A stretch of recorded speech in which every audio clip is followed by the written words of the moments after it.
तो फाइनली ढूंढ लिया आपने। हाँ, मुझे उम्मीद थी आप ढूंढ लोगे। आज की इस वीडियो के अंदर मैं आपको बताऊंगा class 6 history chapter number 7। Chapter का नाम है Ashoka the emperor who gave up war, यानी कि एक ऐसा राजा जिसने युद्ध छोड़ दिया। ये वो जमाना था जब युद्ध हुआ करते थे, राजा जमीन हथियाने पे तुले पड़े थे। उस टाइम पे एक राजा जिसका नाम था अशोक, उसने जो है युद्ध त्याग दिया, वो युद्ध करने से मना कर दिया। और उसके पीछे का कारण क्या था, उसके बाद उसने क्या किया, आखिर कौन था वो राजा, उसके बारे में आज इस वीडियो में जानने वाले हैं। यानी कि डिटेल के साथ में इस चैप्टर को समझेंगे।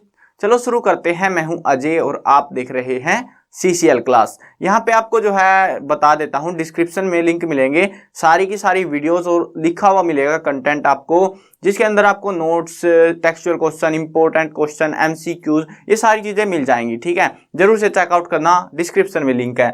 अब यहाँ पे स्टोरी आती है, हमें बहुत सारे क्या मिले, इंस्क्रिप्शंस मिले हैं। क्या मिले? इंस्क्रिप्शंस। इतिहास, वो इतिहास जिसको हम पढ़ रहे हैं, हिस्ट्री बोले जिसको, तो इसको हमने ढूंढा। हम लोगों ने नहीं ढूंढा, आर्कियोलॉजिस्ट ने ढूंढा। एक स्पेशल कैटेगरी के लोग होते हैं जो सबूत ढूंढते हैं, प्रूफ्स ढूंढते हैं। उन प्रूफ्स के अंदर हमें ज्यादातर मिले इंस्क्रिप्शंस अशोक के बारे में, अशोक की पूरी जिंदगी के बारे में, पूरी लाइफ में क्या क्या उसने किया, उन चीजों को लेके हमें बहुत सारे इंस्क्रिप्शंस मिले हैं। और उनको लिखवाने वाला कोई और नहीं था, खुद अशोक था। पूरी कहानी, जीवन गाथा उसकी उन पत्थरों पे लिखी हुई है। इंस्क्रिप्शंस बोले तो सिंपल भाषा में बताऊं, एक पत्थर मिले हैं, एक नहीं हजारों की संख्या में हमें पत्थर मिले हैं, बड़े बड़े पत्थर, उनके ऊपर लिखा हुआ था। आपको पता है पुराने समय में जो है प्राकृत भाषा यूज की जाती थी, तो उसी लैंग्वेज में वो लिखा हुआ मिला है हमको। और उन पत्थरों को ही हम बोलते हैं इंस्क्रिप्शंस, यानी कि पत्थरों के ऊपर लिखे हुए जो कुछ शब्द होते हैं ना, उनको बोलते हैं हम। ठीक है, इंस्क्रिप्शंस। अब जो है ना यहाँ पे इसके बारे में हमें बहुत सारी चीजें पता लगी। ये जो था ना, ये चंद्रगुप्त मौर्य जानते हो आप, है ना? हाँ, चंद्रगुप्त मौर्य का वंशज है ये। चंद्रगुप्त का बेटा था बिंदुसार और उसका बेटा था अशोक। वही अशोक जिसने युद्ध छोड़ दिया। द एम्परर, यहाँ पे किंग नहीं है, देखो शब्दों पे ध्यान दो। किस पे? शब्दों पे। एम्परर यूज किया गया, यहाँ पे किंग नहीं है, क्योंकि ये एक किंगडम का राजा नहीं था, छोटे से इलाके का राजा नहीं था, ये राजा था मगध का। और मगध इतना बड़ा साम्राज्य था। शुरुआती दौर में आपको बताऊं तो मगध कुछ इतना सा था, इतना सा बस यहाँ पे। ठीक है, समय बीतने के साथ में धनानंद और भी बहुत सारे अलग अलग राजाओं ने मिल मिला के क्या किया, मतलब उनके वंशजों ने इस मगध, इतने छोटे से मगध को इतना बड़ा कर दिया। समझ रहे हो? और ये जो मगध था, अब इतना बड़ा जो हो चला था ना, ये मगध जब चंद्रगुप्त मौर्य है जिसने आखिरी जो उनका वंशज था उसको उड़ा दिया, मार दिया, उसके बाद में जो है अब चंद्रगुप्त मौर्य का राज हो गया इस पे पूरे पे। चंद्रगुप्त मौर्य ने, बिंदुसार ने इस इलाके को और बढ़ा दिया। मतलब अब ये इलाका सिर्फ इतना सा नहीं रह गया जितना आपको दिखाई पड़ रहा है। ये लगभग जो आपको नक्शा दिखाई पड़ रहा है पूरे का पूरा, थोड़ा बहुत छोड़ के ज्यादातर हिस्से पे इनका राज था। ठीक है, मतलब ये अब नीचे की तरफ भी आ चले थे और ज्यादातर इलाकों पे इनका राज हो गया था, ये रूल करने लग गए थे। ठीक है, इस वजह से इसको बोला गया। अब ये जो बेटा बना इनका, बिंदुसार का बेटा अशोक, ठीक है, तो इसी वजह से इसको एम्परर बोला गया, क्योंकि इनकी जमीन थी ना, जो दायरा था वो इतना बड़ा था कि कोई एक राजा कंट्रोल नहीं कर सकता था। मतलब एक राजा अगर अपने इलाके में भी घूमने जाएगा ना तो कई महीनों का टाइम लग जाता। इस वजह से इन्होंने क्या किया, अलग अलग इलाकों में राजा बना दिए, छोटे छोटे राजा। और वो लोग जो है यहाँ पे पूरा डिसीजन लिया करते कि क्या करना है। उनसे जो टैक्सेस की कलेक्शन थी वो सारा वो इकट्ठा करके राजा के पास भेज दिया करते। राजा का नाम क्या था? अशोक। ठीक है, ऐसे पैटर्न चलता था पुराने टाइम से ही। लेकिन इस चैप्टर में हम अशोक के बारे में पढ़ रहे हैं तो अशोक के बारे में ही जानने को मिलेगा। ठीक है, अब यहाँ पे जो हमें यहाँ पे बताया जाता है कुछ और चीजें भी है, कहानी इंटरेस्टिंग है, मजा बड़ा आएगा। अब जो चंद्रगुप्त मौर्य था, आपको याद होगा चंद्रगुप्त के टाइम पे उसको जो है ट्रेनिंग देने वाला कौन था? चाणक्य। वही चाणक्य है जिसकी बुद्धि के चर्चे आज भी हैं और आप भी शायद उनकी ज्ञान की बातें पढ़ोगे आने वाले समय में। चाणक्य अपने टाइम में बहुत फेमस था, बहुत ही बुद्धिशाली प्राणी था ये। तो इसने जो है एक बुक लिखी, अर्थशास्त्र। अर्थशास्त्र जानते हो, इकोनॉमिक्स जिसको बोलते हैं, तो अर्थशास्त्र नाम की एक किताब लिखी थी इसने।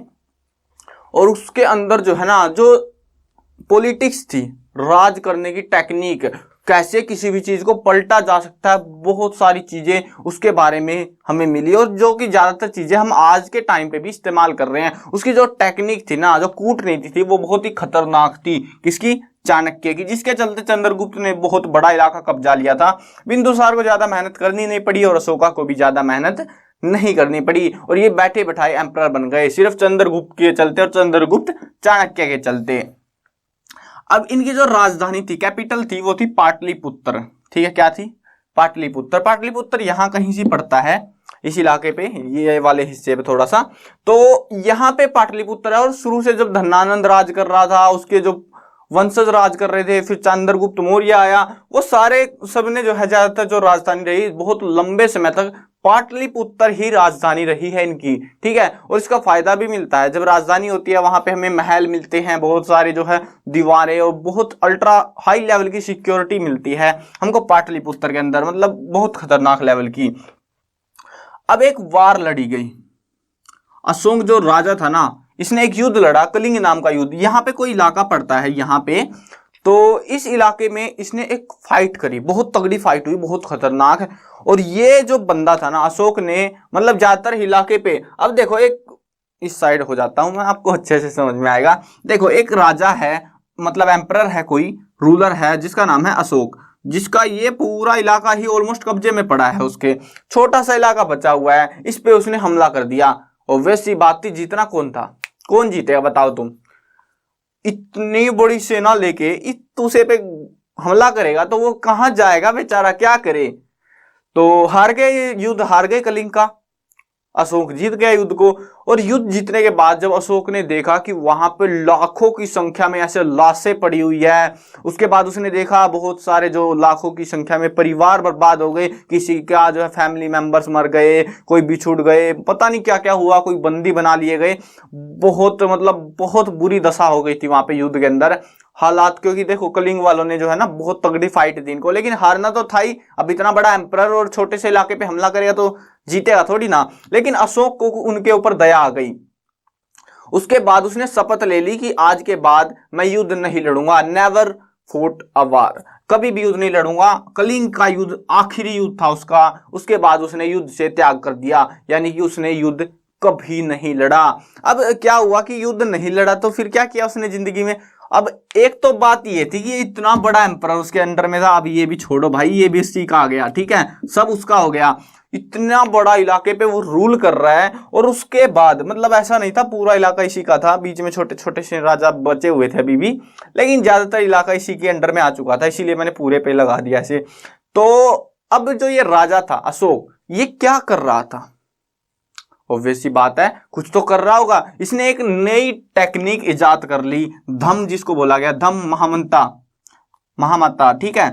तो ये धम जो है, ये धम क्या था?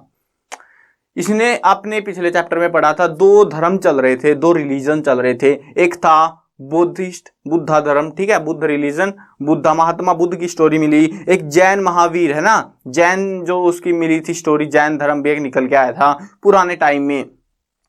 तो इसने जो है धर्म अपना लिया, वो था बुद्ध धर्म। कौन सा?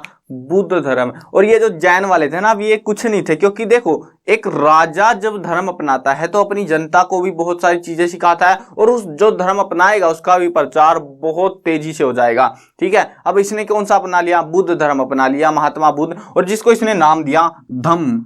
ये धम्मा नहीं है, कहीं धम्मा पढ़ो आप, इसको धम्म है, ए साइलेंट रहेगा इसमें, धम्म। ये आगे भी है लेकिन इसको याद रखने की जरूरत नहीं है, धम याद रखो काफी है।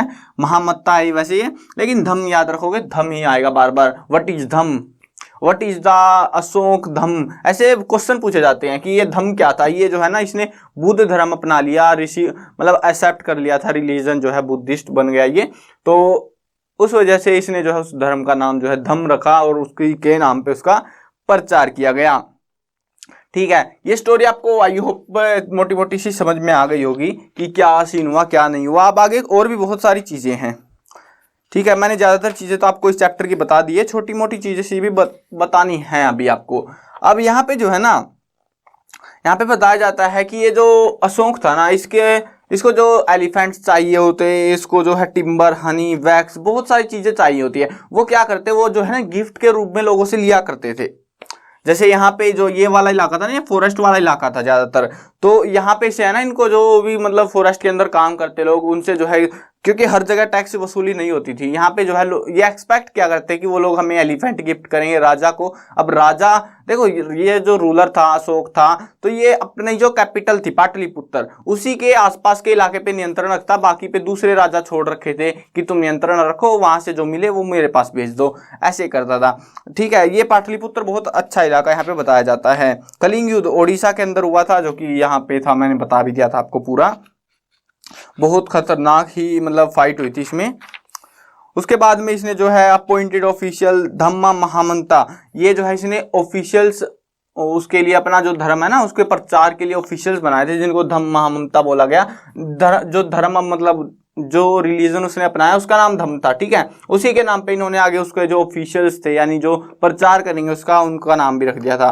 ठीक है, वह ऐसे पूछते हैं व्हाट वाज अशोक धम्मा। ठीक है, धम्म या धम्मा बोला जाता है कई बार इंग्लिश में। तो ये जो है ना, ये क्या था, व्हाट इज दिस। ठीक है, मतलब ये चीज क्या है, इसके बारे में क्वेश्चन बहुत बार आया हुआ है, सो आपको पता होना चाहिए। इसमें जो है इन्होंने वार से जो है गिव अप कर दिया और चारों तरफ जो है हैप्पीनेस को स्प्रेड किया था।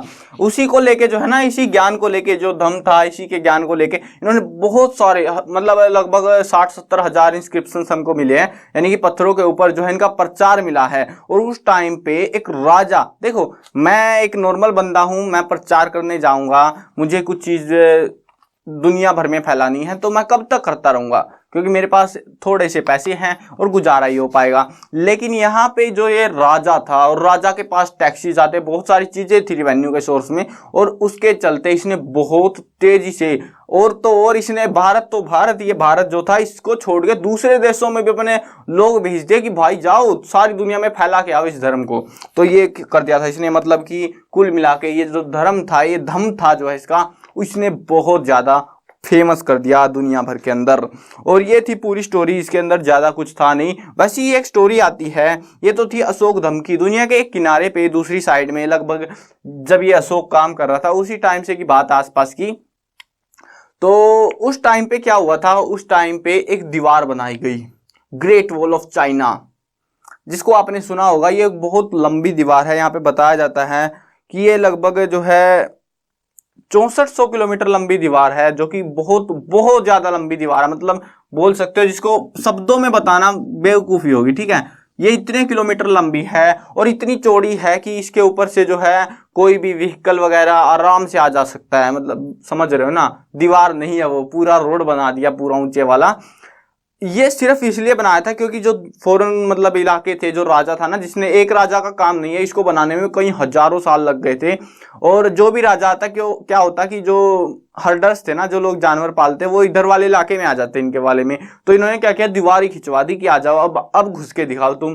ठीक है, ऐसे कर दिया। और ऐसे बहुत सारे राजाओं ने बनाते बनाते बनाते इसको बहुत लंबी दीवार बना दी थी।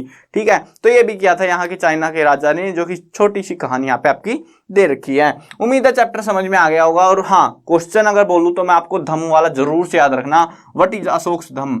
ठीक है, ये वाला क्वेश्चन मोस्ट इंपोर्टेंट है इस चैप्टर से, ज्यादा आए ना आए पर ये वाला जरूर आता है, बहुत बार आता है। सो इसको अच्छे से समझ लेना, याद कर लेना। छोटा सा है, 1 या 2 नंबर में आता है, इससे बड़ा नहीं आता इसमें से क्वेश्चन ये वाला।